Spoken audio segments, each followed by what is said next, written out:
Uma boa noite a todos os irmãos e irmãs, que o nosso Mestre Jesus, Senhor de nossas vidas, esteja conosco, que os espíritos guias da humanidade possam encontrar em nossa mente espaço propício à construção do bem, na qual eles tanto trabalham, e que possam encontrar em nós, que consigam encontrar em nós companheiros para esta jornada. Eles do lado de lá e nós do lado de cá. Mas tem trabalho para todos.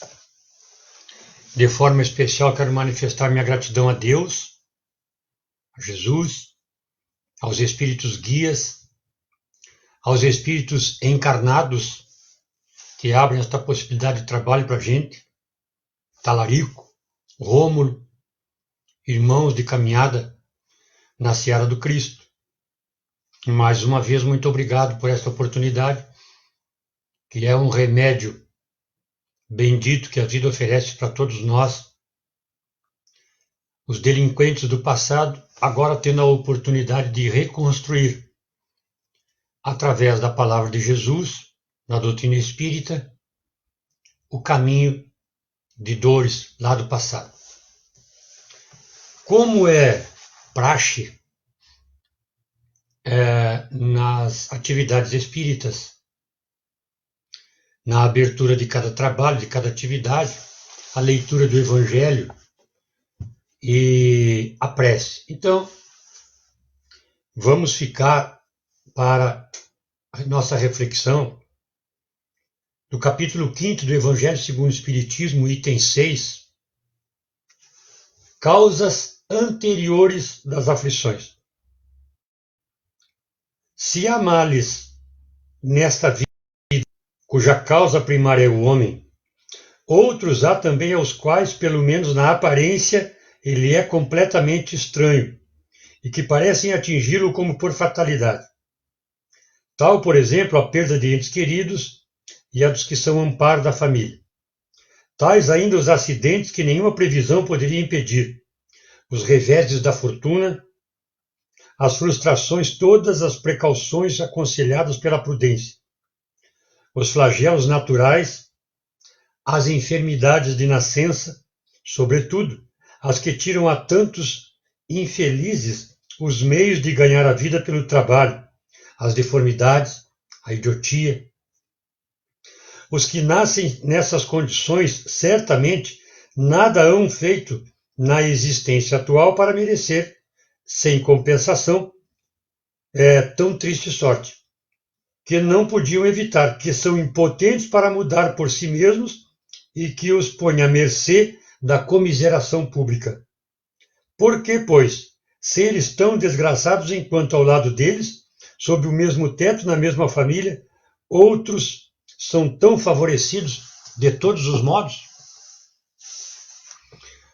Assim, então, com esse texto tão sábio, tão rico, tão profundo, nós convidamos os irmãos e irmãs que porventura estejam em sintonia com a gente, a elevarmos o nosso pensamento a Deus, Senhor do universo, dos universos, manifestando nosso peito de gratidão, de reconhecimento à sua grandeza infinita, de louvor e de amor. Assim, nosso Pai, nesse momento, nós te louvamos, te bendizemos e te agradecemos. E agora sim, por último, te pedimos, por todos nós que aqui estamos, na estrada evolutiva, entre tropeços e reerguimentos, buscando acender em nossas consciências enegrecidas nas agressões a tuas leis, a luz da paz, da harmonia e da compreensão. Sabemos, nosso Pai, da necessidade que temos de aprender a amar, a compreender e a servir.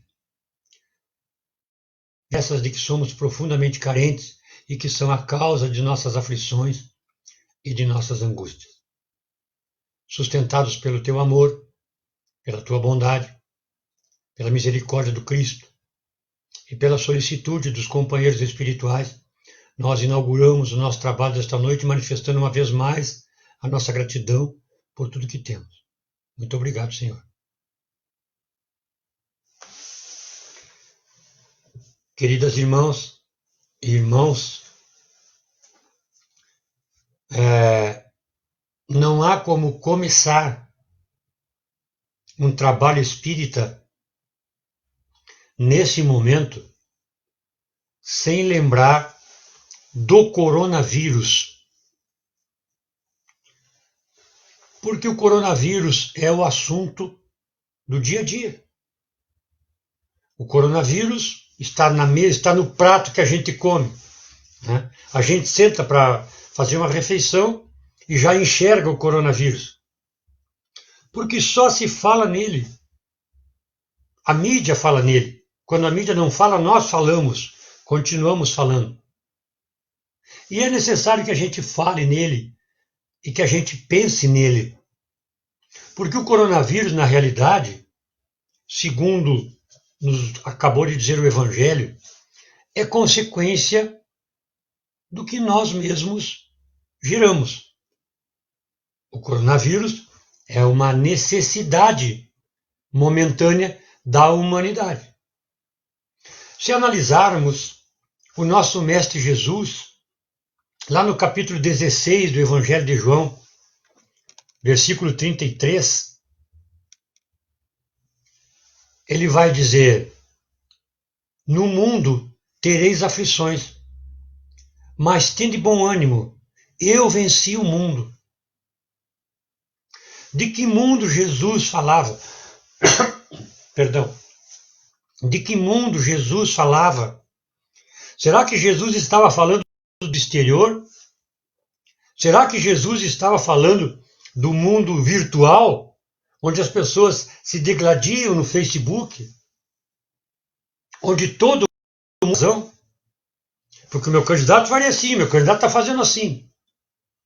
Onde tudo é passional, onde tudo se torna irracional em função da passionalidade com que as pessoas tratam o assunto que vivemos.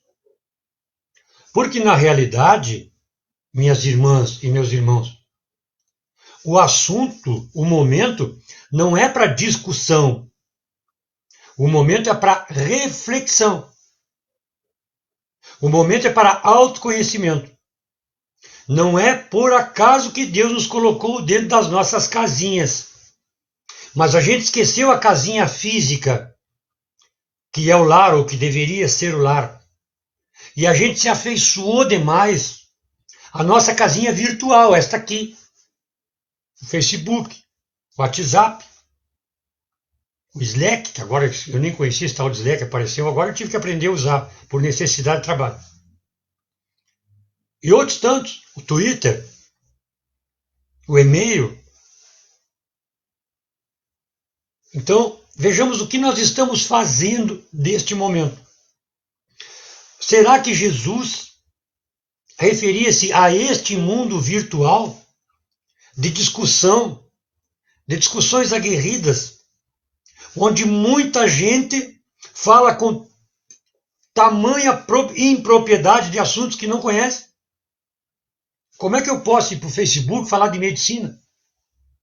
Eu não sou médico.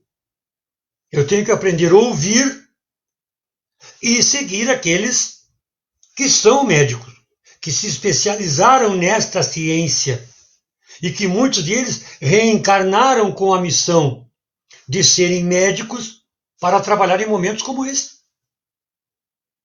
Mas não, tudo é discussão. Tudo é discussão. E essa discussão vai gerando uma energia psíquica, uma energia automaticamente ácida. Esta energia vai sendo lançada na atmosfera. Esta energia significa a psicosfera. Psicosfera é uma palavra que vem do grego, e é muito usada em espiritismo. É a esfera psíquica em que cada um se movimenta. Então, a minha esfera psíquica se junta com a da minha esposa Simone, que se junta com a da Mariângela, que está assistindo em São Cepé, que se junta com a do César, que também está assistindo em São Cepé, que se junta com a da Loiva, que também está assistindo, o Talarico, a Cleisa, que também estão assistindo. E aí nós vamos formando uma psicosfera toda, familiar, a psicosfera da empresa onde eu trabalho, ou do órgão público, a psicosfera do município, do estado, do país, do planeta. É isso que as nossas discussões estão formando. Então vejamos que tipo de psicosfera nós estamos criando agora. Porque esta pandemia nada mais é do que um convite à reflexão, à meditação, ao autoconhecimento. Então, na realidade, nós estamos todos buscando vencer um ao outro, ter o argumento mais convincente, ganhar um aliado político, desfazer uma aliança política, provar que o meu candidato ou que aquele que eu apoio é melhor. E isso só tem prejudicado a humanidade como um todo. Estas discussões infrutíferas, estas polêmicas inúteis, tão comuns na vida de todos nós, porque nós somos os protagonistas, elas nos fazem um grande mal. Mais do que nunca, a necessidade de um parceiro chamado bom senso se faz pulsante, viva. Aprender a calar, aprender a não responder, querer estar em paz mais do que querer ter razão. Porque realmente ninguém está fazendo questão de estar em paz, ou poucos estão. Todos querem ter razão. Todos querem ter um discurso bonito. Nesse momento em que o ódio político partidário extrapola as redes sociais, nós estamos dando uma grande contribuição para o coronavírus. O coronavírus está nos vencendo. 1-0, 2-3, está ganhando de goleada. Porque nós estamos ajudando com a psicosfera que propicia o seu desenvolvimento. Psicosfera negativa, negativismo, pessimismo. Não! Meus irmãos, minhas irmãs, nós estamos num mundo que é propriedade, que é criação divina. O governador do nosso orbe terrestre se chama Jesus. Ele está conosco. E ele tem milhões e quem sabe bilhões de espíritos nobres trabalhando em função da humanidade encarnada. E estes espíritos nobres precisam de parceiros. Foi o que dissemos na nossa prece anterior. E muitos de nós estamos nos recusando a sermos parceiros da espiritualidade nobre, alimentando a influenciação, os anseios dos irmãozinhos da sombra que precisam de nós para atuarem junto à humanidade. Porque a nossa mente gera o combustível que atrai os espíritos iluminados ou os irmãozinhos da sombra. Porque eles estão aqui, eles coabitam junto conosco. E aqui, quando eu falo irmãozinhos da sombra, não estamos chamando-os de maus. Estamos apenas chamando de irmãozinhos atrasados, como nós. Como nós. O mal é uma condição temporária que eles vão superar, como nós vamos também. E chegaremos ao processo de autoiluminação. Estamos vivendo o processo de autoiluminação. Chegaremos, concluiremos este processo um dia, mais hoje ou mais amanhã. Então foi aí que Jesus disse, eu venci o mundo. Jesus não disse, eu venci no mundo. Então é hora de vencermos o nosso íntimo, vencermos os nossos caprichos, o nosso orgulho, a nossa arrogância, a nossa prepotência, Este tema exaustivamente trabalhado pela doutrina espírita e que tantos de nós desprezamos, agora convidados de forma dolorosa a rever os nossos padrões, os nossos paradigmas, os nossos conceitos e os nossos preconceitos. É o que Allan Kardec fala lá numa nota, questão 873 de O Livro dos Espíritos. Não lembro se é 873, eu não lembro o número da questão. Deixa para lá. O número, esqueçamos o número. Quem tiver a felicidade de estudar o Livro dos Espíritos vai se deparar com essa questão. Onde ele diz, na nota que ele acrescenta a resposta dos Espíritos, porque Allan Kardec não é de graça que ele foi escolhido para ser o codificador, o profeta da terceira revelação de Deus para a humanidade. Porque ele era tão grande ou maior do que a pleiade de espíritos superiores que compunha o chamado Espírito de Verdade, o Santo Paráclito, ou o Espírito Santo, como quisermos chamar. Então, lá num determinado momento, lá no fim da nota, ele vai dizer que o edifício carunchoso do passado deve ser destruído para que renasça o homem novo, para que o homem vença o mundo interno velho, preconceituoso, ambicioso, egoísta, desumano, para que renasça de nós, para que ressuscite em nós o Cristo. Poucos dias comemoramos a Páscoa. Que ressuscite em nós o Cristo na minha conduta, nos meus sentimentos. Isso é a ressurreição. Cristo deve ressuscitar todos os dias, especialmente neste momento, mais do que nunca, se faz necessário a ressurreição do nosso Mestre, o divino amigo Jesus. Então, meus irmãos e minhas irmãs, esta aflição que estamos vivendo hoje, causada pela pandemia da Covid-19 ou do vírus, não é uma praga, não é um mal para a humanidade.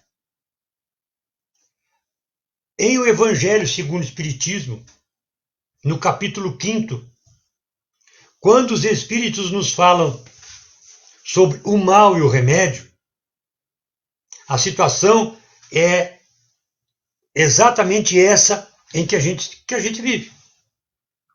Porque os Espíritos vão nos dizer, lá neste texto, né, eu até vou dar uma olhadinha aqui, porque ele não está longe. Eles vão nos dizer que nós não está aqui. Que nós não podemos julgar uma coisa pela coisa mesma. Nós devemos julgar alguma coisa pela consequência dessa coisa. E a coisa é a palavra que eles usam lá, certo? Pode soar imprópria a palavra numa exposição espírita, mas na realidade esta palavra, não teria porquê, né? Mas para evitar qualquer mal-entendido, esta palavra é usada em o Evangelho segundo o Espiritismo. Não se deve julgar uma coisa pela coisa mesma, e sim pela consequência que esta coisa nos traz. Então, vamos refletir sobre o momento e vamos ver que o coronavírus poderá ser um grande aliado nosso. Ah, vai morrer alguém? Já morreu. Vai morrer, mas a gente vai. Nós morreríamos de qualquer forma. E ninguém morre enquanto não chega a hora. Se Deus permite, é porque vai resultar para nós algum benefício. Deus é de amor, é de bondade, é de misericórdia, de justiça infinitos. Não podemos ainda, segundo o Evangelho, segundo o Espiritismo, não podemos ainda julgar a justiça divina de acordo com os nossos padrões de entendimento. Deus é a supremacia em todas as virtudes. Mas voltando ao Evangelho, nós devemos julgar uma coisa pela sua consequência. Então vamos ver da seguinte forma, é o convite que o Evangelho faz. uma coisa que nos traga um acontecimento, um evento, um fato, que nos traga grande alegria agora e que nos traga muitas lágrimas no futuro, quem sabe para as reencarnações futuras, pode ser considerada uma coisa boa? Pode? Não pode. Por que é que não pode? Não pode porque a consequência deste acontecimento será drástica. Então será uma coisa ruim. Mas devemos analisar pelo outro ângulo. Alguma coisa, algum acontecimento, um fato, uma pandemia que nos assuste, que nos agonie, que nos preocupe, como está acontecendo agora. Porque ninguém quer morrer, né? Morrer não. Ninguém quer desencarnar, a gente não vai morrer, né? A gente não vai morrer. Que nos preocupe agora, mas que nos traga um grande progresso, consequências maravilhosas no futuro. Pode ser considerado uma coisa ruim? Não, não pode. E aí, a gente volta vai para o Livro dos Espíritos.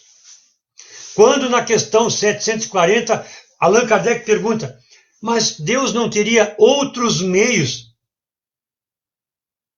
de fazer a humanidade avançar que não fosse pelos flagelos destruidores, como esse que está acontecendo agora? Olha a atualidade da pergunta de Kardec. Em primeiro lugar, se ele pergunta se Deus não tinha outros meios, é porque já estava confirmado para ele, pelos espíritos nobres, que Deus se servia de flagelos destruidores para fazer a humanidade apurar em seu progresso. Então, ele pergunta, mas Deus não teria outros meios de fazer com que a humanidade avançasse? E os espíritos respondem, a resposta chega a ser dolorosa. Eu nem tenho QI, porque sou muito limitadinho, para entender essa pergunta, para essa resposta em profundidade, em toda a sua amplitude. Os espíritos respondem, tem, e emprega-os todos os dias. Mas os homens, os encarnados, insistem em não ver, porque depende do seu livre-arbítrio. E o livre-arbítrio humano é usado de forma equivocada. E aí a gente estuda essa questão, para pensar e conclui que o coronavírus poderia ser evitado. Poderia ter sido evitado. Nós, com nossas mentes, com nossos pensamentos, com nossos sentimentos, poderíamos ter evitado o coronavírus. Dá para acreditar? Por quê? Porque nós já poderíamos ter um mundo muito melhor sem a necessidade de flagelos destruidores. Vamos fazer uma análise. Em primeiro lugar, é preciso ver em tudo isso, em tudo que nos acontece, de bom ou de, abre aspas, ruim, fecha aspas, ruim segundo o nosso entendimento, a misericórdia divina. Porque Deus só fez o amor, a beleza e a bondade. Ele permite a dor, a tristeza, a angústia e até os flagelos destruidores para que a gente aprenda com os nossos próprios atos. E muitas vezes a gente não consegue aprender. Porque a gente não se esforça para aprender. Perdão, mais uma vez. Vamos fazer uma reflexão. Isso aqui não foi espírito nenhum que disse. Eu não ouvi nada a respeito. Né? Porque qualquer coisa que a gente diga nesse sentido, as pessoas já ficam pensando, é mensagem dos espíritos, é mensagem dos espíritos. Não é mensagem. Se os espíritos tiverem que usar alguém para mandar mensagem, não vai ser eu. Vão achar alguém mais moralizado, mais espiritualizado, principalmente os grandes espíritos. Então isso aqui não é mensagem espiritual, o que eu vou dizer agora. É achismo meu. são consequências das minhas reflexões, que eu gostaria de repartir com os irmãos que estiverem praticando a caridade de assistir. Nós estávamos às portas de uma terceira guerra mundial, que seria algo devastador, não estávamos?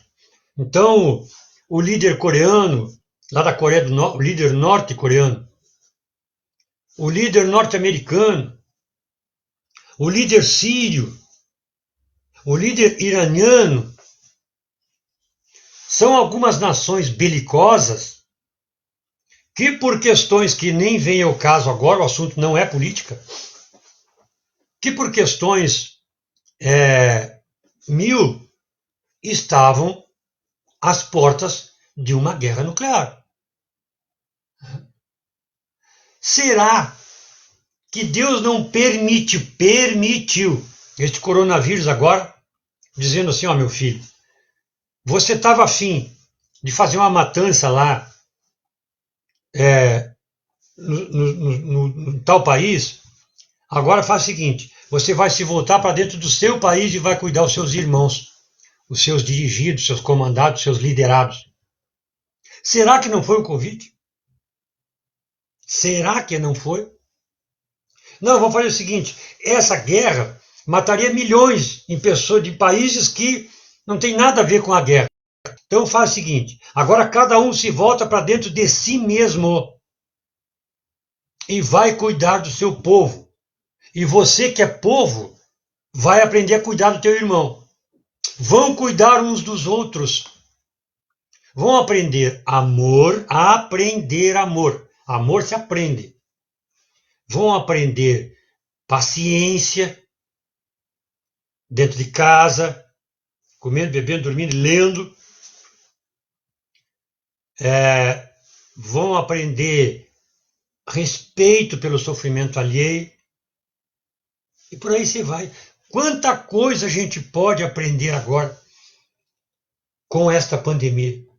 Olhemos para isso como uma oportunidade sagrada, uma carícia de vida, por mais que nos doa. Eu estou há 10 dias sem ver minha neta. Eu sou muito apegado com ela, é uma minha amiga que Deus me mandou. E isso me dói muito. Mas como eu sou funcionário público municipal, eu tenho que trabalhar, e eu trabalho no setor que tem contato com o público, eu estou exposto. Estou exposto. Então, por uma questão de proteção, eu não vou vê-la. Não devo ir vê-la. Mesmo que eu esteja usando a máscara, outra, né? Porque eu já tenho essa aqui que eu carrego desde o dia 29 de julho de 1963, né? Aí tem que usar outra agora. Como eu estou usando a máscara, eu estou protegido. Quando não estou trabalhando, estou em casa. Sigamos a ciência. Mas é uma medida de proteção à minha neta. Medida de proteção a mim. Medida de proteção ao meu próximo, ao estranho. Guardar a distância dele, eu não posso ver isso como que eu esteja me protegendo dele. Saber que eu estou protegendo ele de mim, porque eu também posso ter o vírus. Porque eu também posso ter algo de ruim para infectá-lo. Esta é uma postura que a gente tem que mudar. Eu lembro que quando eu tinha cabelo, que faz... né? Quando eu tive, alguém até vai rir do outro lado, mas eu tinha muito cabelo. Era um encrenca. Era uma encrenca. Sempre cheio de piolho. E aí eu ia no barbeiro, mandava rapar. Que era muito melhor que estar catando piolho na cabeça da gente, espremendo leite, puxando cabelo. E eu ia no barbeiro e mandava rapar. O que você dizia em casa? Ah, eu peguei piolho. Peguei piolho na escola. Mas por que a gente sempre pega dos outros? Por que nunca é a gente que passa para os outros? Já pensaram nisso? Sempre é o outro culpado? Não, eu tinha piolho. Tinha piolho, passava para os outros. Não, eu posso ter o vírus, a Covid-19, e eu vou passar para o meu vizinho, para o meu amigo, para o meu colega. Então, eu tenho que protegê-lo de mim. Este é o sentimento que deve dar agora. Mas, acima de tudo, lembrar que se tem alguém encarnado no planeta Terra, e tem,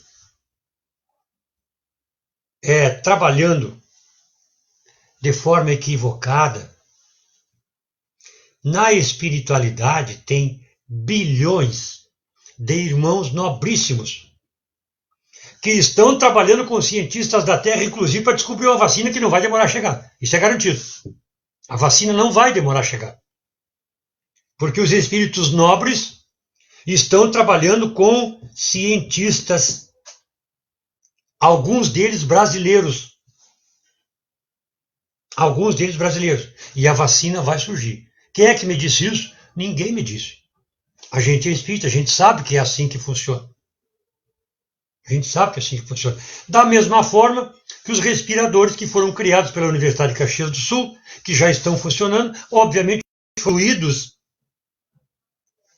pela espiritualidade superior, que se serviu da inteligência, da bondade, do amor, do devotamento de irmãos nossos encarnados em Caxias do Sul. É assim que funciona. Onde tiver alguém predisposto ao bem, tem espírito nobre ajudando. O bem atrai o bem. O bem atrai o bem. O amor atrai. É matemática. Quem sabe matemática? Eu não sei. A única coisa que eu guardei foi essa. Sinais iguais dá mais, sinais diferentes dá menos. Então, pensou bem, sentiu bem, atraiu o bem. Pensou mal, sentiu mal, fez o mal, atraiu o mal para si. E atraiu quem vibra no mesmo teor. Então, vai surgir uma vacina já já, como já surgiram os respiradores. Nós não estamos sós. Nós somos muito protegidos. Nós somos muito amados. Nós somos cuidados. Nós somos carregados no colo. A gente não tem noção das coisas de que os espíritos nobres, os anjos de guarda, nos livram. A gente não tem noção. Só estudando a coleção André Luiz, Nosso Lar e demais, e depois a coleção Manuel Filomeno de Miranda, só estudando a gente vê tudo que os espíritos nobres fazem pelos seus protegidos na Terra. E todos somos protegidos dele. Só tem uma coisa de que eles não conseguem nos livrar, que é de nós mesmos. Então vençamos nosso mundo íntimo. Vençamos nosso mundo interior. E venceremos as aflições, as causas atuais das aflições. Capítulo 5 do Evangelho segundo o Espiritismo. O item eu já não lembro mais. Deve ser o item 4 ou 5. O item 4 do Evangelho segundo o Espiritismo. Vençamos as nossas aflições. Mas isso é um trabalho interno, íntimo. Aprendamos que tem muito amor envolvido em tudo isso. E que o alvo deste amor somos nós. O Espírito Amaral Ornelas, português, de nascença. De nascença, é essa a palavra? Nasceu em Portugal, tá? Todo mundo entendeu, né? Ele, quando eclodiu a Segunda Guerra Mundial, em 1939, 1º de setembro de 1939, quando a Alemanha invadiu a Polônia, o Chico Xavier estava lançando seu primeiro livro, nosso amado Chico Xavier, aquela mediunidade santa, lançando a sua primeira obra literária, que se chama Parnaso de Além-Túmulo. É um livro só com poemas de espíritos desencarnados, grandes poetas, inclusive Castro Alves, Cassimiro de Abreu, poetas brasileiros, Sinira Pinto e outros tantos. E o Espírito Amaral Ornelas lançou um livro, ditou para Chico Xavier um poema sublime chamado Temos Jesus, que diz o seguinte: eclode o velho mundo em treva densa, e a guerra, como um lobo carniceiro, ameaça a verdade e humilha a crença, na tortura de um novo cativeiro. Mas nós, no turbilhão da sombra imensa, tendes consigo o excelso companheiro, que ama o trabalho e esquece a recompensa na conquista do bem ao mundo inteiro. Eis que a terra tem crimes e tiranos, ambições, desvarios, desenganos, asperezas do homem da caverna. Mas vós tendes Jesus todos os dias. Trabalhemos na dor e na alegria, na conquista do bem, da vida eterna. Muita paz a todos, que o nosso Mestre Jesus esteja conosco. Trabalhemos no bem e criemos o bem em nós mesmos. Abraço.